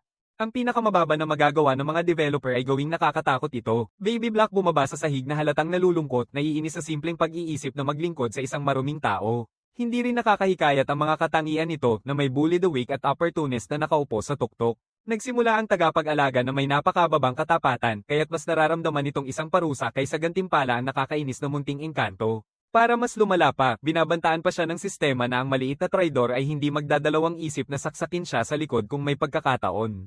Isang sulyap lang sa mapagmataas na mukha ni Jihad ang nagsasabi kay Kaiser na hindi niya pwedeng pabayaan lang itong bagay na ito na walang bantay. Dahan daw ang nilalakad ng ating binata ang maliit na tagapagbantay. Habang papalapit ang matipunong tao na may malinaw na layunin, tinatanong ng maliit na salbaha kung ano ang balak gawin ng isang maruming tao sa isang tulad niya na may kadakilaan. Tumingin lang si Kaiser. Ang kapal ng mukha nitong pangit na Pokemon na tawaging marumi ang kanyang master ay halos kahanga-hanga. Mabilis na napatahimik si Jihad na pagtanto na maaaring nalampasan na niya ang hangganan. Napagpasyahan na ang walang kwentang shaman ay kailangang agad na itama ang mali, kaya ipinakikilala ni Kaiser ang tunay na kahulugan ng salitang master sa pamamagitan ng isang napaka-aktibong pagsasanay. Di nagtagal, ang malutong na tunog ng masigasig na pag-aaral ay umaalingaw sa kuweba at unti-unting tumaas ang mga puntos ng katapatan ni Jihad, isang masakit na aral sa bawat pagkakataon. Matapos ang mahabang sesyon ng paglalaro, sa wakas ay umaakyat na ang ating pangunahing tauhan mula sa kanyang kwarto. Tumingin siya sa labas ng bintana, nagulat na nakapagitna na ang araw sa paglubog at siya ay nagugutom na. Tulad ng isang dedikadong gamer, bumaba siya para tanungin ang nanay niya kung may natira pa, pero nahanap niya ang kapatid na nakahiga sa sofa, nagkakain ng huling bag ng chips nang walang pake. May gusto siyang tawaging talunan siya, pero bilang isang kapwa walang buhay, pinipili niya ang kapayapaan. Umupo sa tabi niya sa sofa, tinatanong kung ano ang pinapanood niya. Halos maputol ang hininga niya nang sabihin niyang naglalaro rin siya ng GOS. Mukhang uso na ito ngayon at lahat ay naglalaro at nasa level 71 na siya. Naputol ang utak ni Doyon sa balitang iyon dahil ibig sabihin yun matagal na siyang naglalaro.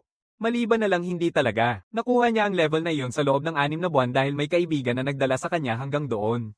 Nagtataka, tinatanong niya kung matagal talaga umakyat sa level 70 mag-isa. Walang awang tulad ng dati, sumagot siya na humihina ang progreso kapag minsan mong hinahawakan ng damo sa halip na mamuhay sa isang gaming pad ng 10 oras araw-araw.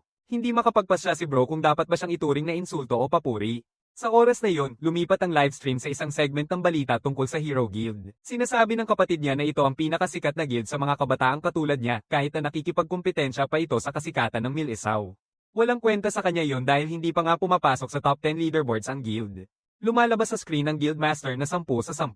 Ipinaliwanag niya na ang kasikatan ng Hero Guild ay walang kinalaman sa mga tagumpay. Ang mga lalaki ay talagang gwapo lang. Habang halos nanghihina siya kay Guildmaster Verza, tinatawag itong ang pinakamatinding guild para sa mga babae, ngumingiti si Doyon habang nakatitig sa screen.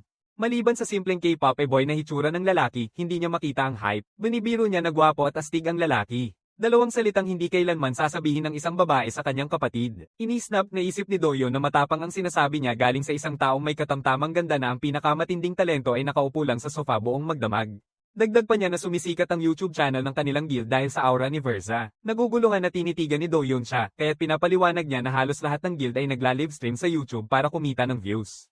Ang malalaki ay regular na nakakakuha ng milyon-milyon. Lubos siyang nababahala dahil ibig sabihin yun ay malamang kumikita sila ng seryosong pera. Tahimik niyang sinasabi na marahil ang lalaking iyon ay kumikita ng 1 bilyon bawat buwan mula lang sa YouTube. Nang marinig yun, tuluyang naging walang malay ang utak ni Doyon habang iniisip kung ilang balde ng KFC ang mabibili niya gamit ang ganitong pera. Pakiramdam niya ay ganap na natalo siya ng gwapong lalaki kaya bumalik siya sa kanyang kwarto at muling nag-login upang takasan ang realidad. Sa pagkakataong ito, nagpasya siyang i-record ang kanyang paglalaro, umaasang makakakuha ng magagandang clip para sa sarili niya. Gising din si Jihad, masayang bati sa kanyang amo. Ang tingin ni Doyon ay nagpapaalala sa munting duwende ng kanyang nakalimutang na praktikal na pagtuturo at ang tamang paggalang kapag nakikipag-usap sa kanya. Nagsimula ng pawisan si Jihad ngunit nagpasya si Doyon na patawarin siya. Ibinato niya ang balabal dito para may maisuot ito dahil hindi niya magawang isuot ito sa sarili sa ngayon. Sa halip na magpasalamat, nawawala ang katapatan ng munting pasaway at nagsisimula siyang magplano na saksakin siya para makalaya. Isang maliit na paalala ng nakaraang sakit, ngunit agad nitong naayos iyon at nagpapakita si Jihad ng tamang pasasalamat sa kabaitan ng kanyang master. Tinanong niya kung ano ang kanilang plano. Sinasabi niya na marami pa silang kailangang gawin. Pumunta sila sa isang bahagi ng kuweba kung saan pinagsasaksak niya ng walang awa ang lahat ng goblin. Hindi maiwasang makaramdam ng kaunting awa si Jihad sa kanila. Pagkatapos mag-ayos, iniutos niya sa kanya na subukan ng isang bagong bagay. Inutusan niya ang shaman na bitawan ng lahat ng nakuhang yaman at subukang buhayin muli ang mga goblin na kanyang pinatay. Inilalagay ng shaman ang lahat sa gilid at bomb-abato ng isang spell na sobrang seryoso para sa kanyang nakakatawang maliit na mukha. Sa gulat, ito ay gumagana at isang pulang goblin ang bumangon mula sa lupa. Jihad inuulit ito ng 2 beses pa at kinumpirma na ito na ang hangganan ng kanyang hukbo sa kasalukuyang kalagayan niya. Kahit na, ang ideya ng pagkakaroon ng hukbong patay na buhay ay nakakaakit sa kanya dahil mas nagiging kapaki-pakinabang ang shaman kaysa sa inaasahan niya. Nang hindi na naghihintay ng pahintulot, sinimula ng shaman na utusan ang kanyang mga naibangon na sakop, hindi alintana ang kanyang amo. Nang tanungin niya kung ano ang ginagawa nila, masaya namang ipinaliwanag ni Jihad na hindi niya kailangang dalhin ang lahat ng nakulimbat kasama nila palagi. Yung batang pasaway agad na nagtutulak ng trabaho pag nakakuha ng mga alipin, nakakainis na.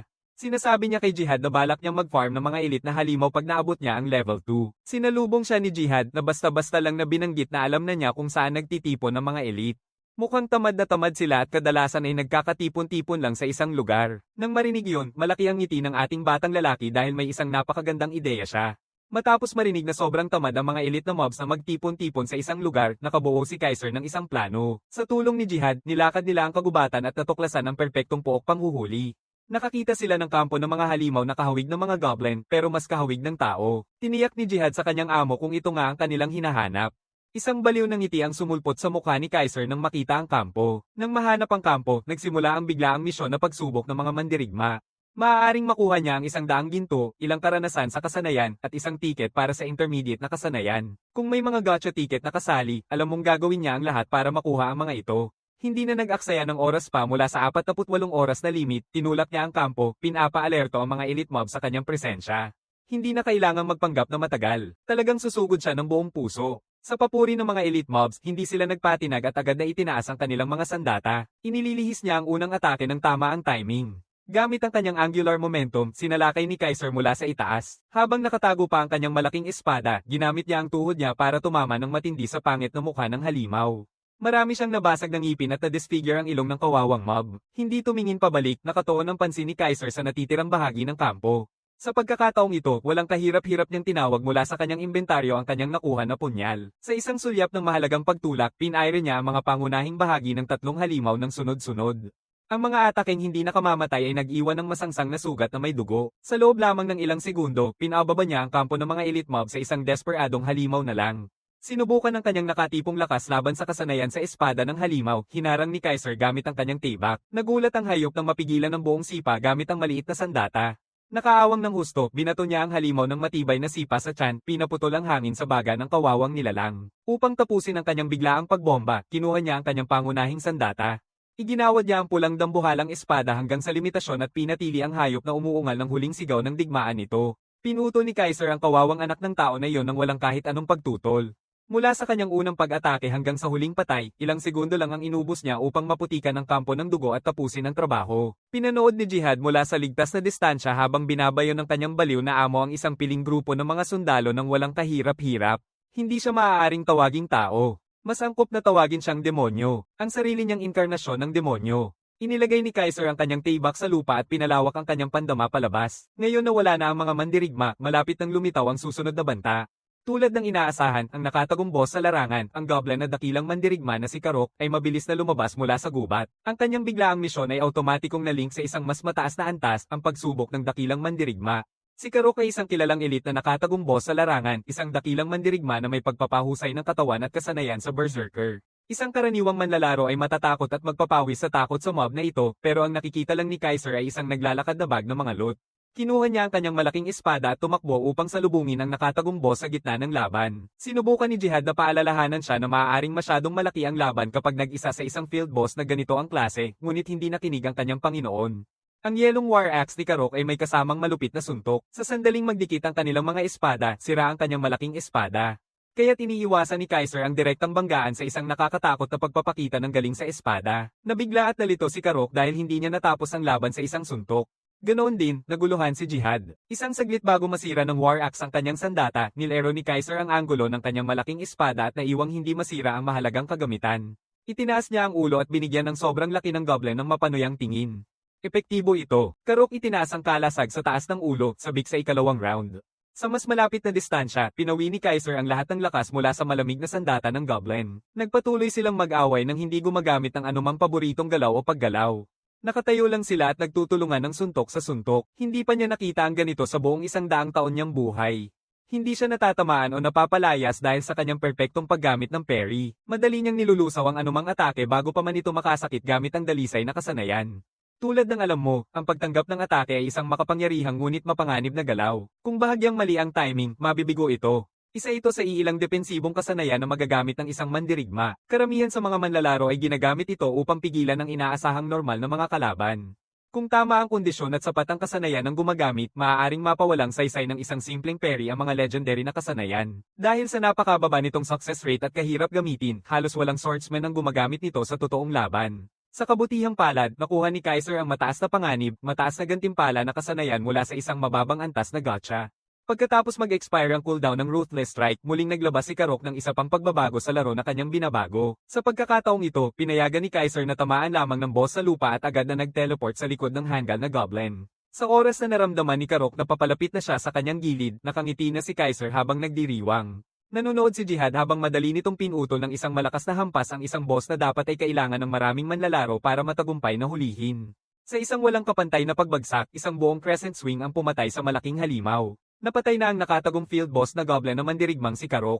Natapos ni Kaiser ang pagsubok ng dakilang mandirigma at naitala ang tagumpay sa kanyang talaan ng pakikipagsapalaran. Pinagkalooban siya ng 200 ginto, malaking halaga ng EXP, at 2 ticket para sa intermediate na skill draw. Hindi pinapansin ni Kaiser ang iba pang mga gantimpala. Agad na napalingga ang kanyang mga mata sa mga gacha ticket. Ipinagdiwang niya na parang isang caveman na nakaka-discover lang ng apoy. Tuwing nakikita ni Jihad ang kanyang master na sumasayaw na parang taong bato, hindi niya maiwasang mahiya. Kapag nasa gitna siya ng laban, parang demonyong nagwawasak ng lahat sa kanyang daraanan. Pero sa oras na kailangan na niyang kunin ang kanyang baraha, nagiging pinakawalang malay na tao siya sa buong mundo. Ganyan ang buhay ng isang adik sa sugal. Agad niyang binunot ang mga tiket at pinindot ang gamit na button sa isang iglap. Puno ng dopamine ang kanyang isipan habang isang napakaraming posibleng kasanayan ang nakikita niya sa harap niya. Ang unang card ay nagbigay sa kanya ng bihirang kasanayan sa martial arts, ang paakyat na sipa ng dragon. Ang ikalawa ay naglabas ng bihirang kasanayan mula sa klase ng buffer na tinatawag na striking. Malaki ang nakuha nitong buffer skill na ito. Ang striking ay isang pangunahing kasanayan para sa mga buffer. Mayroon itong 40 segundong tagal at 40 segundong cooldown, kaya't laging aktibo ito at nagbibigay ng dagdag na 40 pisikal na atake. Halos nitong binabago ang isang normal na espada ng parehong antas para tumama na parang isang malaking espada ng walang mga kahinaan. Talagang nanalo siya ng jackpot ngayon. Ang kasanayang ito ay sobrang bagay sa kanya na maaari na siyang umiyak. Isang DPS na kayang i-buff ang sarili ay isang pangarap na mocha para sa solo na paglalaro. Ang pag-angat na Dragon Kick ay parang dagdag lang sa lahat. Palagi niyang gustong makuha ang kasanayan dahil sobrang astig nitong tingnan. Bukod pa rito, ang nakatagong field boss ay naglabas ng pulang leather na itaas at ibabang bahagi ni Karok, parehong mga kasuotang hero grade. Kahit nakuha niya pa ang bihirang plus red at blue leather shoulders ni Karok at ang Karok's Essence Ring, isang hero grade na aksesorya. Sa wakas, makakatapos na si Kaiser sa kanyang nakakaasar na goblin set at makakakuha ng malaking upgrade. Suot niya ang buong set ni Karok na gawa sa red at asul na pangkalahatang mandirigma. Kasama sa mga opsyon ng set ang 10% na pagtaas sa saklaw ng slam attack, 6.5% na pagtaas sa melee damage, at plus 4 sa lahat ng stats. Suot ang buong set na may dalawang kulay ay tiyak na isang pagpapaganda sa itsura. Nagbigay si Jihad ng papuri sa kanyang amo at inamin na minsan si Kaiser ay talagang nakakatakot. Tinanggap niya ang takot ng kanyang alipin bilang isa pang papuri. Minsan, natatakot siya sa sarili niya kung gaano siya kagon. Nakikita si Kaiser na nagmamay-ari sa kanyang sariling karangalan, hindi na nagdalawang isip si Jihad na makipag-usap ng seryoso sa lalaki. Naputol ang kanyang pagmamalaki nang makatanggap ng abiso na bumaba ng 1 punto ang katapatan ng munting goblin. Alam niyang sinadyang insultuhan siya ng maliit na gogo, ipinakita ni Kaiser ang kanyang espada at pinaalalahanan si Jihad na huwag lalabag kung nais niyang mabuhay pa. Sa kabutihang palad, ang takot ay isang napaka-epektibong pampataas ng katapatan pagdating kay Jihad. Nang makamit na niya ang kanyang layunin, wala nang ibang kailangang gawin sa nakalulungkot na kagubatan na ito. Panahon na para umalis. Kahit na nakapatay na siya ng isang nakatagong boss sa larangan, sabik pa rin si Ginoo. Rango isa namang huli ng panibagong premyo. Nakakuha na siya ng isa, mas mainam na ituloy ang streak ng pagpatay. Pero bago makapunta sa susunod na lungsod, kailangang daanan ni Kaiser ang pagsubok ng kontinente muna. Sabay na, ang pagsubok ay isang paghuhuli sa field boss para talunin si Reyna ng Ahas na si Elisa at umabot sa level 24. Ang tinatawag na Reyna ng Ahas ay sumisibol sa kanlurang kagubatan. Tulad ng iba pang mga field boss, palaging puno ng mga manlalarong nagsusubok ng kanilang swerte ang pasukan sa kanyang kuweba. Sa kasalukuyan, may sapat na bilang ng tao na nagtipon para sa susunod na spawn sa loob ng mga 10 minuto. Narinig nila na ang huling spawn point ay nasa silangang web.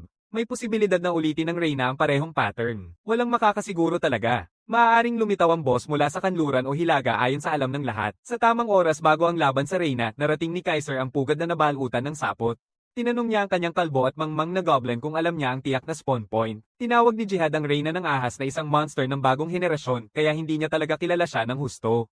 Medyo nadismaya si Kaiser. Akala niya alam ng maliit na lalaking iyon ang buong kagubatan. Sa huli, pareho lang silang naglalaro ng hulaan ni Kaiser tulad ng ibang mga manlalaro. Kung saan man siya maaaring manggaling, palagi niyang magagamit ang backstab para mapalapit. Sa kabutihang palad, na-activate ang kanyang trait na Slayer at binigyan siya ng hindi patas na kalamangan laban sa iba. Sa isip niya, ipinakita ng katangian ng spawn point ni Spider Queen Elisa. Isang magandang sorpresa pero medyo kakaiba rin. Sa palagay niya, hindi siya nakakuha ng titulong tagapagpatay para sa mga halimaw na Spider type. Pwede bang ang tagapagpatay ay para sa mga boss na hindi niya pa napapatay? Kung ito ay gumagana para sa kahit anong uri ng boss monster, dapat sobrang lakas ng trait na iyon.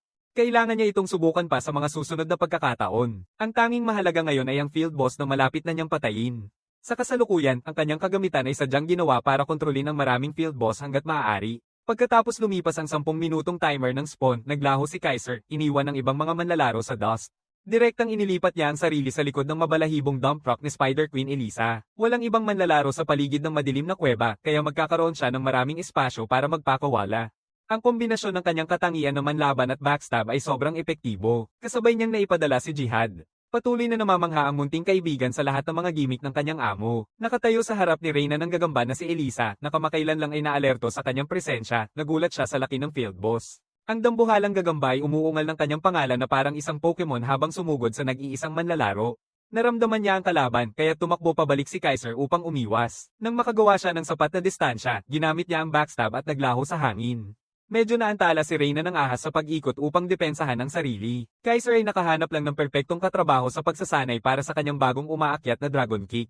Ang pinsala ay tumaas dahil sa epekto ng kanyang set option na nagdulot ng 6% dagdag na damage. Mas importante, tama siya. Talagang ang ganda tingnan. Nagbigay siya ng sobrang laki ng damage na nagpaluha sa lahat ng mata ni Elisa sa sakit.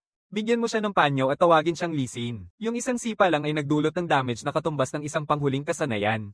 Pinadali nito ang Reyna ng gagamba na tumilapon sa kuweba, bumagsak ng mukha muna sa lupa. Ayaw siyang pabayaan, kinuha ni Kaiser ang kanyang barumbadong espada at tumakbo ng mabilis.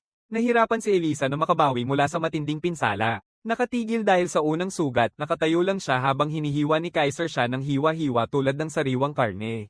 Nang walang abiso ng pagpatay, hindi niya pinigilan ng walang patid na pag-atake, pinataas pa ang bilis niya sa isang bagong antas. Ginamit ni Kaiser ang kanyang kasanayan sa pagtama upang palakasin ang kanyang lakas ng isang nakakatawang halaga. Ang pagtaas ng lakas ay ramdam na ramdam. Mas mabigat at mas nakakatakot ang kanyang presensya. Bawat bakas ng galit ng Reyna ng gagamba ay naging takot habang nararamdaman niya ang pamilyar na enerhiyang umaakyat sa loob ng kanyang umaatake. Pinatawag ni Kaiser ang mas malaking at mas matinding dragon na gawa gamit ang Ascending Dragon Kick. Pinukol niya ng paa ang ulo nito upang gawing gatas ang utak ng dambuhalang halimaw. Iniluwa ni Elisa ang masangsang na bile habang nawawala na ang pag-asa na makaligtas. Ang lakas ng kanyang paa ay niyayanig ang lupa at ang buong sistema ng kuweba. Nagtago si Jihad sa likod ng isang bato mula sa ligtas na distansya. Nagsisi siya sa mga halimaw na nakasalamuhan ng kanyang amo ngayong araw. Huling-huli na, tiningala ni Reyna ng ahas si Kaiser na may mapagkumbabang mga mata. Nagsisimula ng mainis si Kaiser sa paulit-ulit na pagtawag ng Spider Queen sa pangalang Elisa na parang sirang plaka. Ngayon na halos tapos na ang laban, pumasok ang kanyang malupit na ugali. Inalis niya ang kanyang mga armas para magpapabukas palad. Maaaring hindi niya maintindihan ang wikang tao, pero ramdam ng Reyna ng gagamba na malaki ang paakit na naghihintay sa kanya. Nakinig si Jihad sa tunog ng mga kamao na walang sandata na sumabog sa laman ng halimaw. Ang kalupitan ng kanyang master ay nagdulot sa kanya ng PTSD. Hindi siya banyaga sa pagkakatok ng mga kamay na iyon. Umiinit ang mga kamay ni Kaiser ng isang dosenang suntok bawat segundo, unti-unting binabawasan ang HP ng gagamba. Nang marinig niyang paulit-ulit nitong isiga ang pangalang Elisa, naalala ni Jihad. Nabalitaan na niya ang pangalang iyon dati. Nang mapagtanto niya ito, tumakbo siya sa labanan at nervyosong humingi sa kanyang amo na itigil ang pambubugbog. Nang ahas siyang pasukin ng galit ni Kaiser at pakiusapan siyang itigil ang mga suntok. Hindi isang walang awang halimaw si Kaiser. Pinakinggan niya ang tawag ng kanyang goblin at lumingon. Lumapit si Jihad kay Elisa na may luha sa mata habang sinubukan niyang buksan ang mga mata nito. Halos hindi makagalaw sa kakulangan ng lakas upang tignan ang maliit na goblin, nahirapan ng Reyna ng ahas na makilala si Jihad. Binaban niya ang kanyang balabal upang ipakita ang kanyang kalbong ulo at maalala niya. Pagkatapos niyang makilala kung sino ang nasa harap niya, napuno ng luha ng ginhawa ang dambuhalang gagamba. May kasaysayan ng dalawang boss na ito na umaabot ng 150 taon na ang nakalipas. Noon, maliit at cute na spiderling lang siya. Palagi niyang sinasabi ang pangalan niya, Elisa. Hindi pa niya nakita noon ang uri ng gagamba na tugma sa paglalarawan niya. Sa isang impulsong desisyon, hiniling niya sa gagamba na sumama sa kanyang mga paglalakbay at agad naman itong pumayag. Nandyan si Elisa sa bawat gabing ginugol niya sa pag-aaral at eksperimento. Napansin ni Jihad na medyo plain ang tunog ng pangalan ni Elisa, kaya nagdagdag siya ng isa simula nito. Masaya si Elisa na makatanggap ng bagong palayaw mula sa kanyang bagong kaibigang goblin. Sa simula, nahirapan siyang bigkasan ang buong pangalan niya pero pinili ni Jihad na tawagin siyang Elisa mula noon. Isang araw, kinailangan niyang umalis papunta sa isang lugar na hindi angkop para sa isang walang laban na maliit na gagamba. Mapanganib ito para sa kanya, lalo na para sa kanyang munting kaibigan. Bago umalis, nangakong babalik siya agad-agad. Matyaga niyang hinihintay ang kanyang kaibigan, hindi umaalis sa kinauupuan niya nung iniwan siya nito. Tumayo si Elisa ng matagal na hindi alam kung gaano katagal, ngunit hindi na bumalik ang kanyang kaibigan. Ang mga araw ay naglaho at ang buwan ay unti-unting nawala. Mula pagsikat ng araw hanggang pagbagsak ng buwan, nagtiyaga siya.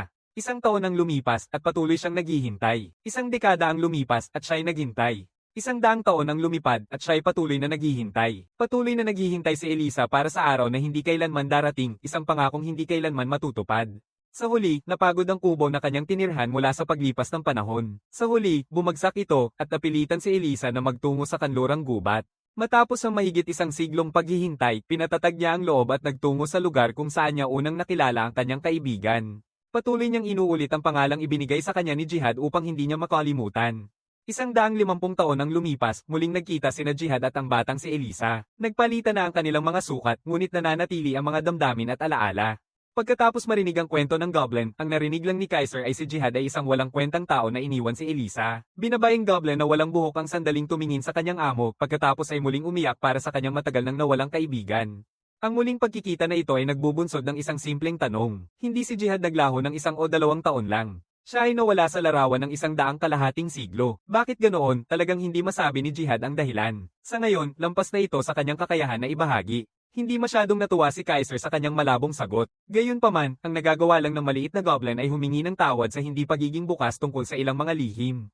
Nakita ang pagiging tapat ni Jihad, hindi na siya pinilit pa ng master. Ngayon na narinig niya ang nakakalungkot na kwento tungkol sa reyna ng gagamba, hindi alam ni Kaiser kung paano susunod.